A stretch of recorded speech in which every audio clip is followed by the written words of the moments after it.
Hello, and welcome to another episode of Hidden Archives. Today I will be talking about the problem of scale within a republic. Throughout most of recorded history, most governments have been arbitrary. However, the idea of a government receiving its powers from the consent of the governed is not a new concept. Up until the 18th century, though, no republic had lasted for a long period of time without devolving into tyranny, with the exception of very small republics.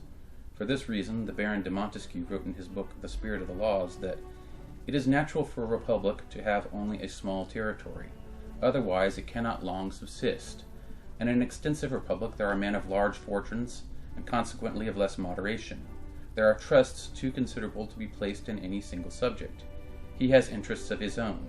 He soon begins to think that he may be happy and glorious by oppressing his fellow citizens, that he may raise himself to grandeur on the ruins of his country. In stark contrast to the republic as envisioned by Montesquieu, which many saw as an ideal form of government, Thomas Hobbes argued that only a massive state could keep order and keep things from descending into anarchy. He saw a strong government as necessary to compel people to respect the rights of others. This government could be monarchical or not, but must have the power to compel people to obey.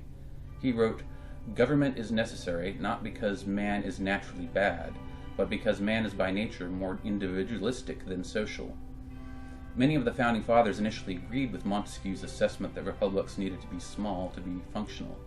Those who opposed the Constitution of 1789 wanted a number of small and independent republics, free of overriding control. The Federalists, on the other hand, wanted the benefits of a republic, but with the strength of a Hobbesian state. What they wanted was a melding of the two. The idea, as described by men such as James Madison and Alexander Hamilton, among others, was to have a federation of a number of far smaller republics who would be united in their common defense against any enemy that came against one of their number. Essentially, each small township and county would be self-governing to an extent, but would be part of a larger state to which certain powers would be delegated.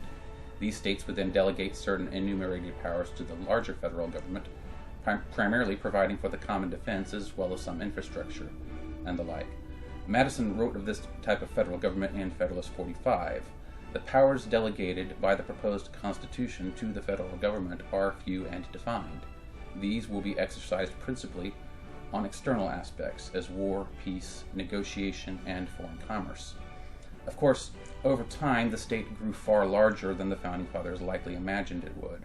There were signs of this even as early as the 1790s, with some of the Founding Fathers, such as James Madison, looking with alarm at how fast the power of the central government was growing, all with the urging of certain individuals who wanted the state to be more of a large Hobbesian state, rather than a collection of republics.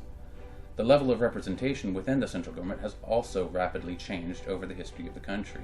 Initially, the House of Representatives had one representative for every 30,000 people, but this was eventually capped at 435 representatives, with each representative now representing several 100,000 people on average. The central government has also become a large bureaucratic state and has arguably become far more Hobbesian than the Founding Fathers ever envisioned. This concludes my presentation. Thank you. Have a nice day.